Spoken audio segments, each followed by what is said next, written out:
आओ देखते हैं। लास्ट क्लास मेरे ख्याल में ये क्वेश्चन आखिरी हो गया था आप लोगों का, ठीक है, तो आगे बढ़ रहे हैं अभी। देखो इसको गो थ्रू करो।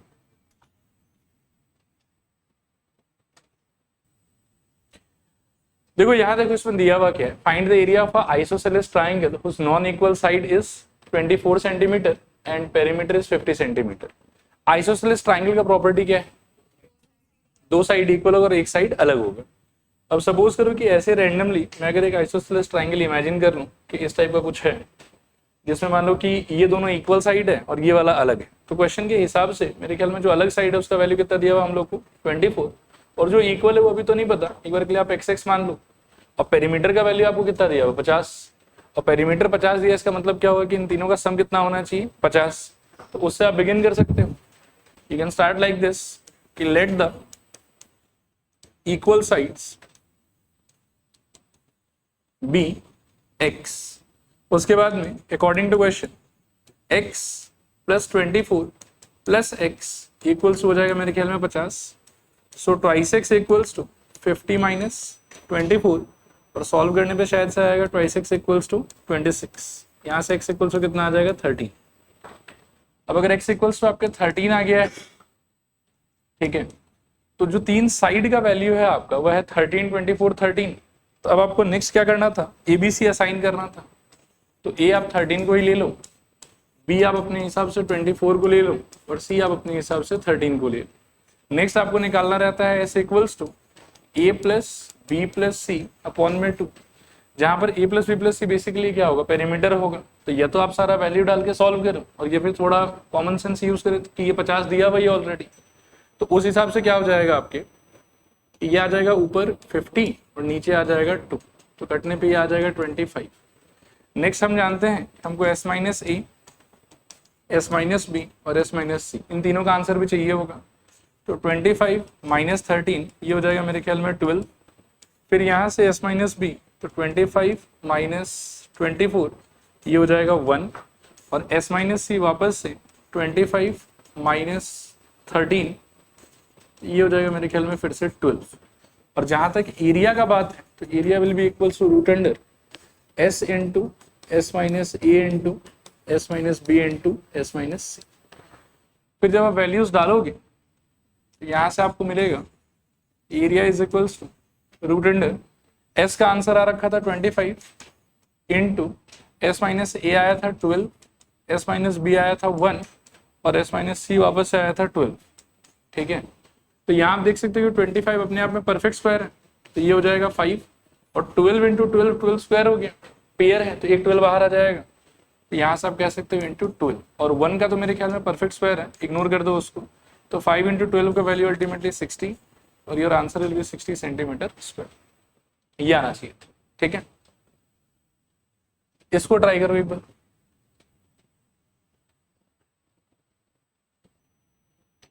देखो पिछले बार आइसोसेलेस ट्रायंगल का बात हो रहा था, और इस बार किसका बात चल रहा है, इक्विलैटरल ट्रायंगल का। आइसोसेलेस ट्रायंगल में कितना साइड इक्वल होता था, 2। इक्विलैटरल में कितना साइड इक्वल होता है, 3। तो तीनों को आप मान लो मन में x, x और x, और सवाल कहता है कि पेरीमीटर कितना होना चाहिए 180। तो इस हिसाब से आप कह सकते हो कि according to question x plus x equals to 180। यहाँ से आपको मिलेगा 5x इक्वल्स टू 180, और यहाँ से आपको मिल जाएगा x इक्वल्स टू मेरे ख्याल में 60 सेंटीमीटर। ये 60 होने के बाद में यू कैन सी कि तीनों साइड जो है वो आपका 60, 60 और 60 होगी, ठीक है। इसके बाद में क्या है, देखो आप सेफली कह सकते हो कि आपके A का आंसर भी 60, आपके B का आंसर भी 60, और आपके C का आंसर भी 60, ठीक है। फिर इसके बाद में आपको चाहिए होगा S, उसका आंसर आता था A plus B plus C divided by 2 करके। अब वापस से आप वैल्यू बिठा के ऐड कर सकते हो, और ये फिर कॉमन सेंस यूज करके हम कह सकते हैं कि जब पेरीमीटर 180 था ही, तो सीधा A plus B plus C को रिप्लेस कर दो आप 180 से डिवाइडेड बाई 2, सॉल्व करने पे ये आ जाएगा 90। नेक्स्ट आपको चाहिए पड़ेगा S minus A, S minus B और S माइनस C। S के जगह पर मेरे ख्याल में 90 minus 60 this is equals to मेरे ख्याल में 30। नेक्स्ट आपको फिर से मिलेगा 90 माइनस 60, तो इसका आंसर भी आ जाएगा मेरे ख्याल में 30, और यहाँ से फिर से आपको मिलेगा 90 माइनस 60, और इसका आंसर फिर से मेरे ख्याल में आ जाएगा कितना 30, ठीक है। ठीक है सारा मेरे ख्याल में। अब इसके बाद में बस एरिया का फॉर्मूला आपको एक बार लगाना है। तो area is equals to root under, मेरे ख्याल में 90, ये फॉर्मूला लिख देता हूँ एक बार, S into S minus A into S minus B into S minus C, और वैल्यूज रिप्लेस करोगे अगर आप तो आपको मिल जाएगा रूट अंडर एस के जगह पर 90 इंटू 30 इंटू 30 इंटू 30। अब देखो यहाँ पर थोड़ा सा अगर आपका ऑब्जर्वेशन स्ट्रांग है ना तो बहुत ही आसानी से आप इसका कैलकुलेशन कर सकते हैं। यदि आपका ऑब्जर्वेशन स्ट्रांग नहीं है तो आप इसको एकदम बर्बाद कर देंगे पूरा। मतलब जनरली लोग ये सोचते हैं कि चलो ठीक है 3 है 30 है तो तोड़ो उसको 3 इंटू 10 वगैरह वगैरह में, बट अब अगर ध्यान से सोचो तो 1 30 2 30 3 30 और 90 में मेरे को ऐसा लग रहा है कि 3 इंटू 30 लिख सकते हैं। तो ऐसा करने से हमारे पास में 30 का क्वांटिटी कितना आ जाएगा 4, और 2-2 करके पेयर बना के काफी आसानी से उसको बाहर फेंक सकते हैं फिर हम। ठीक है, तो इस चीज का थोड़ा सा ध्यान रखेंगे हाँ, कि 90 को आप तोड़ दो 3 इंटू 30 में, यहाँ पर भी है एक और 30, एक और 30 और एक और 30। अब आप इमेजिन कर सकते हो कि 30 इंटू 30 30 का स्क्वायर हो जाएगा, और वापस से 30 इंटू 30 30 का ही क्या हो जाएगा स्क्वायर। तो 2 टू 30 बाहर चला जाएगा, 30 इंटू 30, और अंदर आपके पास बचेगा रूट 3। 30 इंटू 30 का value 900 root over 3 centimetre square. ये इसको करने का ना लंबा तरीका है। ठीक है, और अगर आपके एग्जाम में ये 2 या 3 मार्क के लिए आता है तो फिर इसके अलावा दूसरा कोई ऑप्शन भी नहीं है, आपको यही वाला करना पड़ेगा। लेकिन सपोज करो कि ये सेम क्वेश्चन आपके पास में अगर एमसीक्यू के फॉर्मेट में आता है कि एमसीक्यू में ये पूछ लिया, नीचे 4 ऑप्शन दे दिया आपको, तो उस केस में आप क्या करना कि यहाँ तक तो ठीक है सब कुछ, और इसके बाद में आप लगा देना मेथड 2। मेथड 2 में अपन क्या कर सकते हैं, देखो एक फॉर्मूला हमारा पढ़ा हुआ है कि इक्विलेटरल ट्राइंगल के लिए एरिया इज इक्वल्स टू होता है रूट 3/4 इंटू साइड का स्क्वायर। ये पढ़ाया था मैंने आप लोग को फर्स्ट क्लास में। तो इस फॉर्मूला से अगर आप जाते हो तो रूट 3/4 और साइड का आंसर आपका कितना आया है, ये वाला पार्ट सॉल्व करने के अंदर 60, तो आप डायरेक्टली ही यहाँ पर लिख दो 60 का स्क्वायर। ठीक है, सॉल्व अगर करोगे तो रूट 3/4 इंटू 60 का स्क्वायर मतलब कितना हो जाएगा, मेरे ख्याल में 3600, और काटोगे तो यहाँ कितना आ जाएगा फिर से 900, और 2 ही स्टेप में आपके पास में आंसर आ जाएगा 900 रूट 3 सेंटीमीटर स्क्वायर। लेकिन अगर 2 या 3 मार्क के लिए आ रखा है, फिर अगर आप ये करके आते हो तो टीचर हो सकता है कि थोड़ा सा मार्क्स आपको कम दे। उस टाइम पर टीचर इज एक्सपेक्टिंग कि आप ये पूरा लगाओगे। ठीक है, लेकिन अगर एमसीक्यू है फिर तो सोल्यूशन मैटर नहीं करता, बस ऑप्शन सही होना चाहिए आपका, तो उस टाइम पर आप इसके लिए जा सकते हैं। ठीक है, मेरे ख्याल में इसको पढ़ के ट्राई कर। ये वैसे क्लास 8 एनसीईआरटी का ही क्वेश्चन है मोस्ट प्रोबेबली। आओ देखो, सबसे पहले इनके कथन अनुसार एक ट्रेपीजियम ले लेते हैं। ठीक है, इस टाइप का ट्रेपीजियम है, और हमको ट्रेपीजियम का नाम तो कुछ दिया हुआ है नहीं, बट ठीक है चलो खुद ही दे देते हैं। A B C and D. Sides का वैल्यू अगर आप सोचोगे तो बोला हुआ है कि field is in the shape of trapezium उस पैरेलल साइड्स आर 25 एंड 10। तो बड़े वाले को आप 25 मान लो, छोटे वाले को आप 10 मान लो। उसके बाद में बोला कि also the non parallel sides are 14 and 13। तो ये वाला 14 ले लो और ये वाला आप 13 ले लो। ये पूरा का पूरा सिचुएशन है, और हमको इस सिचुएशन में इस ब्लू वाले स्ट्रक्चर का क्या बताना है, एरिया। वैसे तो इसके एरिया का डायरेक्टली एक फॉर्मूला एग्जिस्ट करता है। फॉर्मूला क्या है, half into sum of parallel sides into height. But समस्या ये है कि हाइट तो है ही नहीं हमारे पास, पैरेलल साइड्स है ये वाला और ये वाला, हाइट तो हमारे पास में है नहीं। तो सिंस हाइट नहीं है इसीलिए डायरेक्टली अभी तो इसको नहीं कर पाए। ठीक है, अब करने का तरीका क्या होगा वो ध्यान से सुनो। 8 में भी मोस्ट प्रोबेबली यही समझाया गया होगा आप लोग को। आपको करना क्या होगा कि ए पॉइंट से बीसी के पैरेलल एक लाइन ड्रॉ कर लो, और ये फिर बी पॉइंट से एडी के पैरेलल एक लाइन ड्रॉ कर, कहीं से भी ड्रॉ करो आंसर आपका आ जाएगा। मैं सपोज करूँ कि बी पॉइंट से ही ड्रॉ करता हूँ ऐसा कुछ। ठीक है, और ये मैंने ऐसे बनाया है सच दैट एडी से ये वाला लाइन क्या हो जाए पैरेलल, और ये वाला तो पहले से पैरेलल बताया हुआ क्वेश्चन में हमको। AB is already parallel to BC. Now I have drawn a new line, let's say BE. Okay, और BE एक ऐसा लाइन है जो AD से क्या रहेगा, पैरेलल रहेगा। अब अपने कॉमन सेंस से सोचो कि ABED के बारे में अगर हम बात करें तो इसका दोनों pair of opposite side parallel हो गया एक दूसरे से, और दोनों पेयर ऑफ अपोजिट साइड अगर एक दूसरे से पैरेलल हो जाए तो ऐसे चीजों को हम क्या कहा करते थे, पैरेललोग्राम। पैरेललोग्राम का स्पेशल प्रॉपर्टी क्या होता था कि उसका दोनों अपोजिट साइड एक दूसरे से क्या रहता था, इक्वल। तो यदि ये वाला हिस्सा 14 है तो ये वाला हिस्सा का वैल्यू भी कितना होना चाहिए, 14 होना चाहिए। और अगर ये ऊपर वाला हिस्सा 10 है तो मेरे को लगता है कि D से लेके E तक का डिस्टेंस भी कितना होना चाहिए, 10 ही होना चाहिए। लेकिन हमको पहले से पता है कि D से लेके C तक का टोटल डिस्टेंस कितना है, 25। तो अगर D से लेके E तक का डिस्टेंस 10 हो गया तो E से लेके C तक का डिस्टेंस कितना हो जाएगा, मेरे ख्याल में 15 हो जाएगा। आया बात समझ? अब इस सिचुएशन के बाद में if I focus on the figure तो मुझे लगता है कि BEC का एरिया हम बहुत आराम से अब निकाल सकते हैं। अब मेरे पास में BEC का तीनों साइड अवेलेबल है, तो थोड़ा मेहनत करके हीरोन्स फर्नेस से इसका क्या निकाल पाऊंगा मैं? एरिया। तो पहले चलो BEC का एरिया निकालते हैं फॉर ट्राइंगल BEC। तो BEC के अंदर में साइड्स का वैल्यू क्या क्या है? 13, 14 और 15। तो आप एक काम कर सकते हो कि A को ले लो 13, B को ले लो 14 और C को ले लो आप 15। अब यहां से S का वैल्यू हो जाएगा आपका A plus B plus C upon में 2। This is equals to 13 plus 14 plus 15 upon में 2। दिस इज इक्वल्स टू कितना आएगा सोचो एक बार? 13 14 मेरे ख्याल में 27 और 15 42, 42 शायद by 2। This is equals to 21। यहाँ से नेक्स्ट आपको निकालना होगा S minus A, S minus B और S minus C। S minus A का आंसर मेरे ख्याल में 21 minus 13 that is equals to 8 रहना चाहिए। S माइनस B का आंसर 21 माइनस 14 मेरे ख्याल में 7 रहना चाहिए और S माइनस C का आंसर 21 माइनस 15 मेरे ख्याल में 6 रहना चाहिए। ऐसा करके कुछ आ जाएगा आपके पास, ठीक है। इसके बाद में आपको निकालना है एरिया ट्राइंगल BEC। तो area triangle BEC will be equal to root under S into S minus A into S minus B into S minus C। Solve करने पे रूट अंडर ये हो जाएगा मेरे ख्याल में 21 इंटू 8 इंटू 7 इंटू 6। फिर से वाइजली इसको ब्रेक डाउन करवा तो मेरे ख्याल में 21 को अब 3 इंटू 7 लिखो, फिर बगल में जो 8 है उसको आप जानबूझ के 2 इंटू 4 लिखो, 7 को आप 7 ही रहने दो और 6 को we can break as 2 into 3, ठीक है। ऐसा ब्रेकिंग करने के अंदर यू विल फाइंड कि ये तो सारा का सारा परफेक्ट स्क्वायर हो गया और ये फिर सबका अपना अपना पेयर एग्जिस्ट कर रहा है।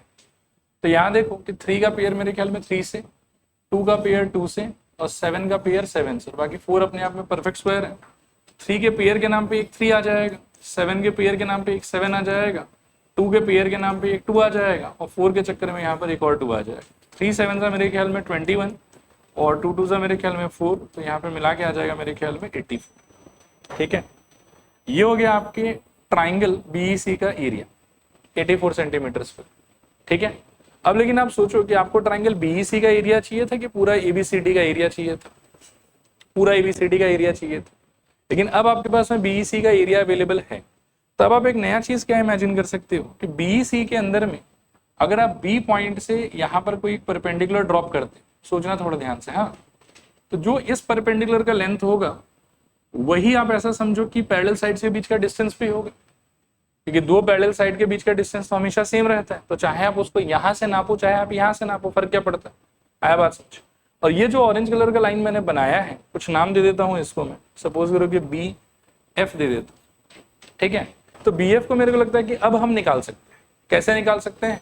कि सिंस मेरे को ट्राइंगल BEC का एरिया ऑलरेडी पता चल गया और मेरे को पता है कि BEC का एरिया का एक और फॉर्मूला क्या हो सकता है, half into base into height. तो अगर मैं EC को बेस मानूं 15, तो हाइट किसको होना चाहिए? BF को होना चाहिए। और half into 15 into BF should be equals to area of triangle BEC which is already available to 84, ठीक है। तो सॉल्व करने से मुझे लगता है कि BF का आंसर यहां से निकल के हमारे पास में आ जाएगा। ये चीज समझ में आया? ओके, चलो निकालते हैं इसको। सो यहां से मैं बोलूंगा कि again area triangle BEC will be equals to half into base मेरे ख्याल में आपका हो जाएगा EC इंटू हाइट आपका हो जाएगा BF।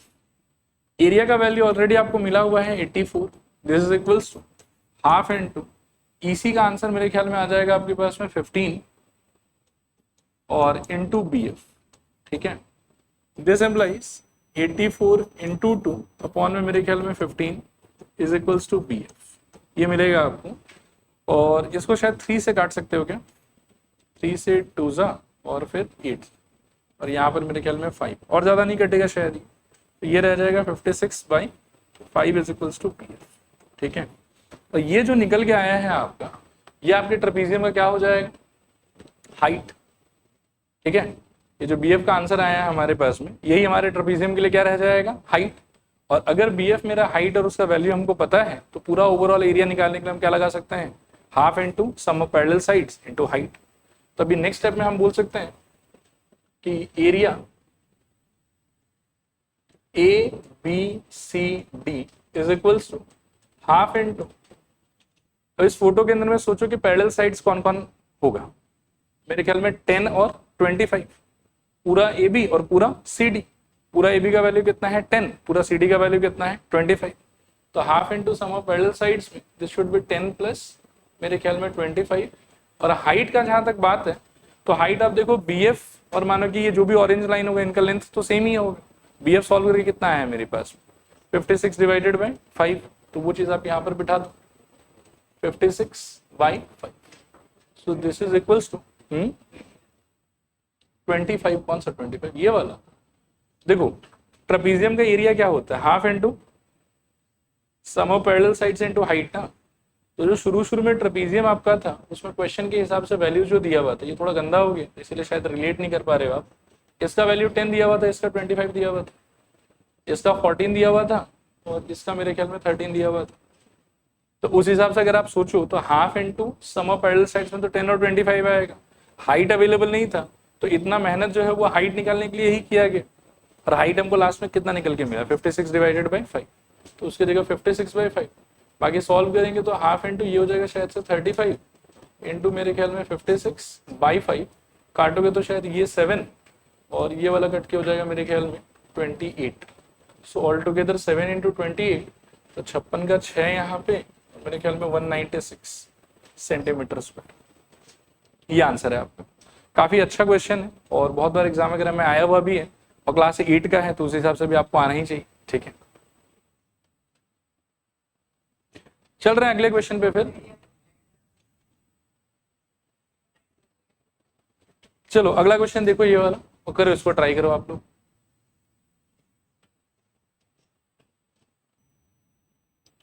इसको करने का ना दो तरीका हो सकता है, ठीक है, मैं दोनों तरीके डिस्कस करूंगा आपके साथ में, आप ध्यान से देखना है।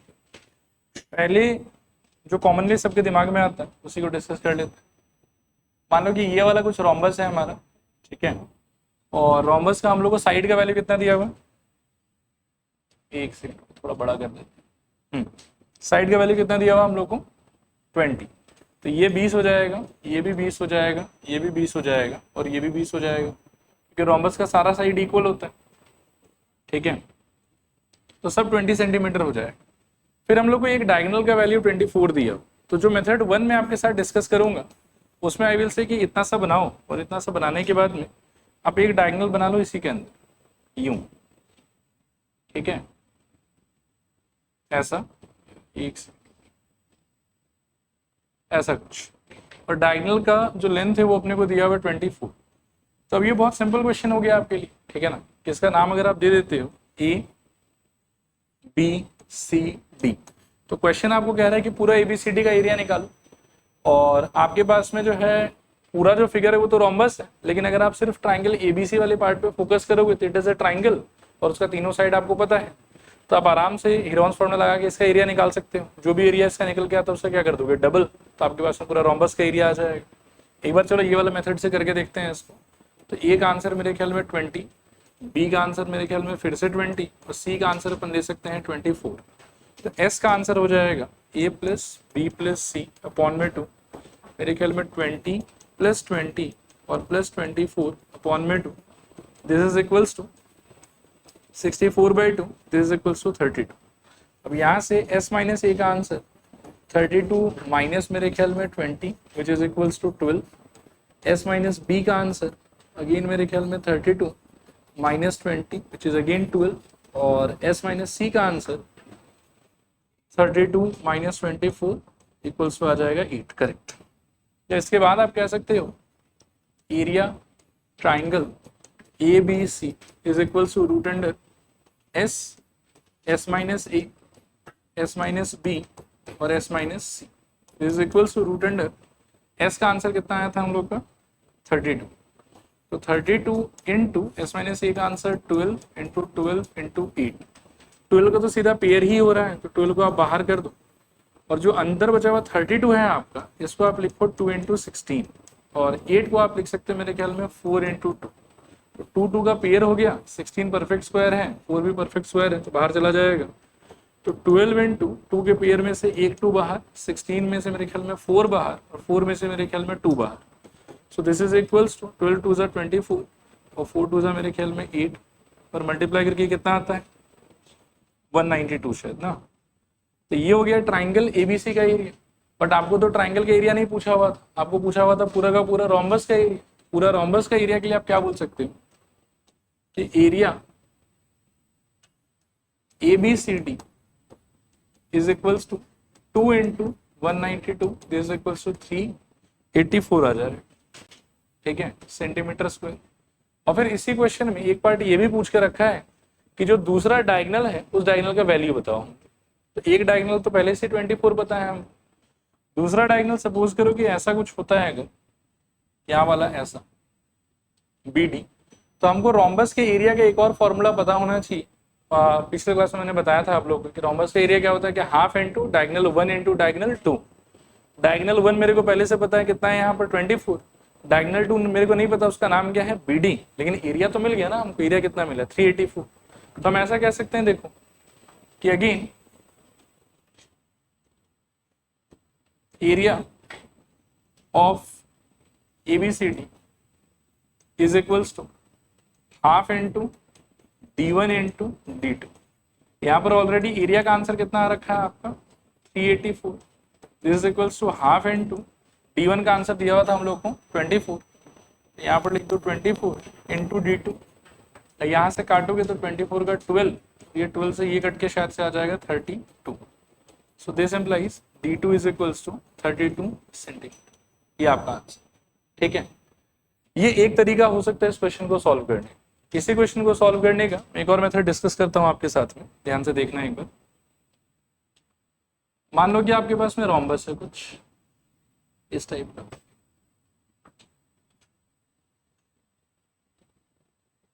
ऐसा कुछ, ठीक है, और साइड्स आपको कितना कितना दिया हुआ था इसमें 20 20 20, तो 20 20 20 एंड 20। डायगोनल्स का अगर हम बात करें तो एक डायगोनल आपको दिया हुआ था,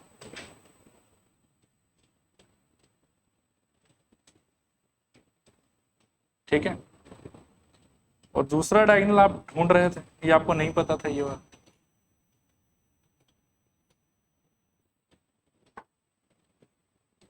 जो डायगोनल आपको दिया हुआ है उसका वैल्यू कितना दिया हुआ था 24। तो हमको एक बात पता है कि रोम्बस का जो डायगोनल जहाँ कहीं पर भी एक दूसरे से मीट करता है तो दोनों डायगोनल का मिड पॉइंट होता है, और साथ ही साथ ये जो मीटिंग वाला एंगल होता है ये कितना होता है 90 डिग्री। ये चीज़ बताया था मैंने उस दिन आप। तो सपोज करो कि ब्लू वाले डायगोनल का लेंथ हमको पता है, कितना पता है हम लोग को 24, तो 24 के हिसाब से ये ऊपर वाला पार्ट भी 12 हो जाएगा और नीचे वाला पार्ट भी कितना हो जाएगा 2। और थोड़ी देर के लिए आप एज्यूम कर लो कि ये वाला पार्ट x है, तो वो अगर x है तो ये वाला पार्ट भी कितना हो जाएगा x, और इस पॉइंट को आप कहते हो थोड़ी देर के लिए O। तो A B C D।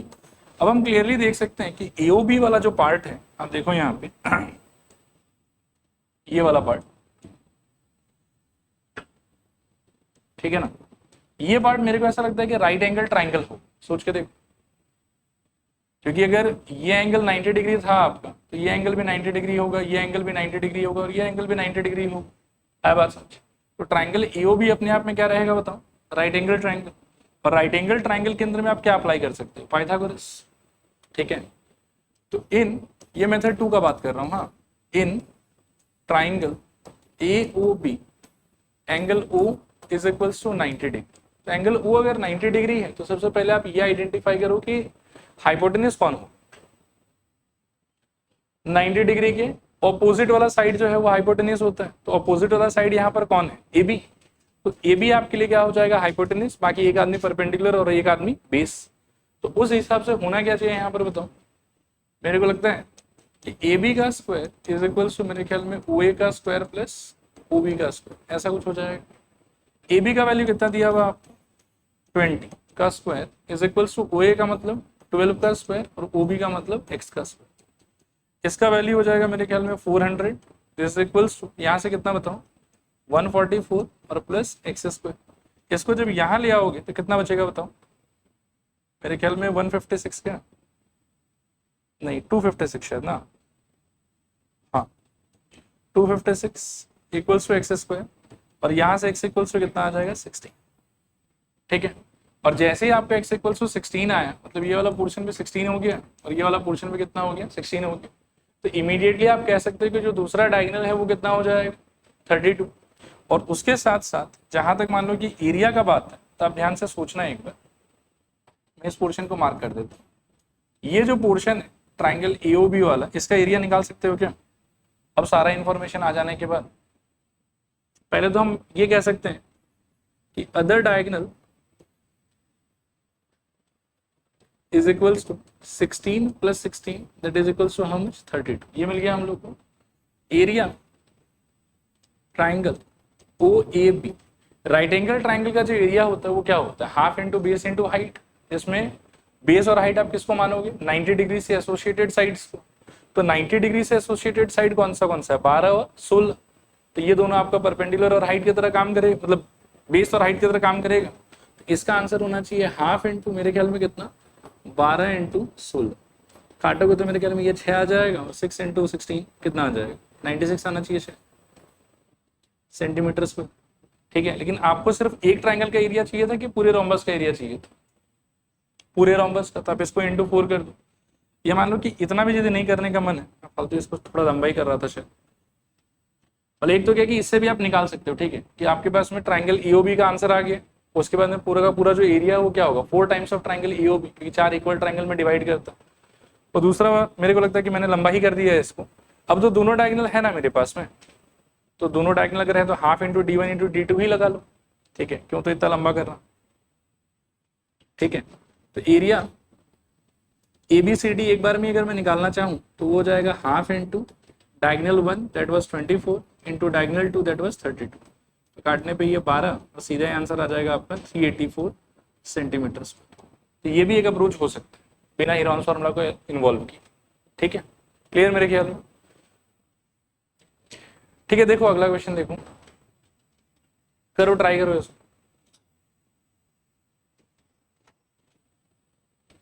आओ देखते हैं एक बार। The sides of a quadrilateral are AB equals to 9, BC equals to 40, CD equals to 15 and DA equals to 28 if angle B is equals to 90 degree। तो सबसे पहले जो है तो आपको थोड़ा ध्यान से क्वाड्रिलेटरल एक बनाना पड़ेगा, जिसमें एक एंगल तो 90 डिग्री दिया हुआ है लेकिन बाकी एंगल्स के लिए कुछ बोला हुआ नहीं है, ठीक है। और एंगल बी का वैल्यू जो है वो हम लोग को बताया हुआ है कि 90 डिग्री रहेगा, तो 90 डिग्री की जगह पर बी को बिठा दो। फिर अब देखो DA 28 है, BC जो है वो 40 है और AB जो है वो 9 है। इसको C ले लेते हैं, A ले लेते हैं और D ले लेते हैं। तो इनके हिसाब से मेरे ख्याल में AB इज 9, BC इज 40, फिर CD is 15 and DA is 28। ऐसा कुछ इंफॉर्मेशन है आपके पास, ठीक है। मैं थोड़ा सा हिंट दे देता हूँ, उसके बाद में कोशिश करना एक बार खुद से सॉल्व करने का। आप लोग इसमें आपको करना क्या चाहिए कि AC को आप ज्वाइन कर सकते हो, ठीक है। तो AC ज्वाइन करने के बाद में AC का जो लेंथ है वो आप वापस पाइथागोरस के हेल्प से ही निकाल सकते हो, क्योंकि ये एंगल तो 90 डिग्री आपको दिया हुआ है, ठीक है। और AC का लेंथ निकल जाने के बाद में आप क्या कर सकते हो, देखो जो ट्राइंगल ABC वाला पार्ट है ना, उसमें तो आप half into base into height वाला फॉर्मूला लगा लेना, ठीक है। और जो आपके पास में ACD वाला पार्ट है उसमें आप हीरोन्स फार्मूला अप्लाई कर सकते हैं AC आ जाने के बाद, ठीक है। पहले पाइथागोरस से AC निकालना है, फिर AC निकाल लेने के बाद में ट्राइंगल ADC का एरिया बाय हीरोन्स फार्मूला, और ट्राइंगल ABC का एरिया जो है वो by half into base into height, और फिर इसका एरिया और उसका एरिया क्या कर दोगे आप, ऐड। ये अप्रोच इसके अंदर में रहना चाहिए, ठीक है। बाकी चलो आप लोग भी ट्राई करो, मैं भी ट्राई करता हूँ। आंसर कितना बता रहे हो? 360 फाइनल आंसर। 360 तो नहीं है, 306 आया हुआ है यहाँ पे। बाकी ठीक है, जाओ ट्राई करते हैं।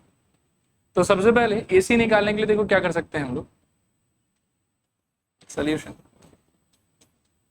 फॉर AC हमारे पास में होगा AC का square is equals to AB का स्क्वायर प्लस BC का स्क्वायर। इस बात में किसी को डाउट नहीं होना चाहिए, 90 डिग्री के ऑपोजिट वाले साइड को क्या माना जाएगा, हाइपोटेन्यूज, इसीलिए ऐसा आ रहा है। फिर ए सी का वैल्यू तो हम ढूंढ रहे हैं, तो ऐसे ही छोड़ देंगे। A C square equals to, A B का आंसर दिया मेरे ख्याल में 9, तो 9 का स्क्वायर और यहाँ पर 40 का square, so this is equals to 81 plus 1600 और ये आ जाएगा 1681, ये ए सी स्क्वायर है। सॉल्व करने पे most probably A C equals to आ जाएगा फिर आपके पास में 40, ठीक है। तो ये पार्ट आपका रह जाएगा 40। अब इसके बाद में हम दो पार्ट में काम करेंगे, एक बार for triangle A B C, ठीक है। तो ए बी सी आप देख सकते हो ये वाला ट्राइंगल है, तो इसका एरिया हो जाएगा, area is equals to half into base into height, base is 40 and height is 9, cut के यहाँ पर शायद से 20 और ये आ जाएगा मेरे ख्याल में 180। और दूसरा आपको निकालना पड़ेगा triangle ADC, for triangle ADC, लेकिन इसमें आप half into base into height का लॉजिक नहीं लगा सकते, इसमें पूरा आपको हीरोन्स फार्मूला लगाना पड़ेगा। तो हीरोन्स फार्मूला के लिए तीन साइड है 28, 41 और 15, तो ए equals to let's say 28, B equals to 41 and C equals to 15। S equals to आ जाएगा a plus B plus C divided by 2, so this is equals to 28 plus 41 plus 15 by 2। Solve करने पे कितना आ रहा है ये वाला 55, ये 56, 20, 40, 60, कितना 84 की 82, पक्का सर? हाँ ठीक है 84 बाई 2, काटे हुए तो शायद कितना आ जाएगा 42। अब यहाँ से s माइनस ए का आंसर आ जाएगा, नीचे लिख देता हूँ 42 माइनस 28 कितना देगा ये आप? हाँ 20 तो 32, 14, 42 माइनस 28 मांगो 150, सही कह रहे हो? अच्छा हाँ ठीक सही लग रहा। एस माइनस बी का आंसर 42 माइनस 41, ये तो 1 आ जाएगा, और एस माइनस सी का आंसर 42 माइनस 15, ये आ जाएगा 27, ठीक है। अब यहां से area triangle ADC equals to root under S into S minus A into S minus B into S minus C. Solve करने पे ये हो जाएगा मेरे ख्याल में रूट अंडर एस का आंसर है 42 इंटू 14 इंटू 1 इंटू 27, ठीक है।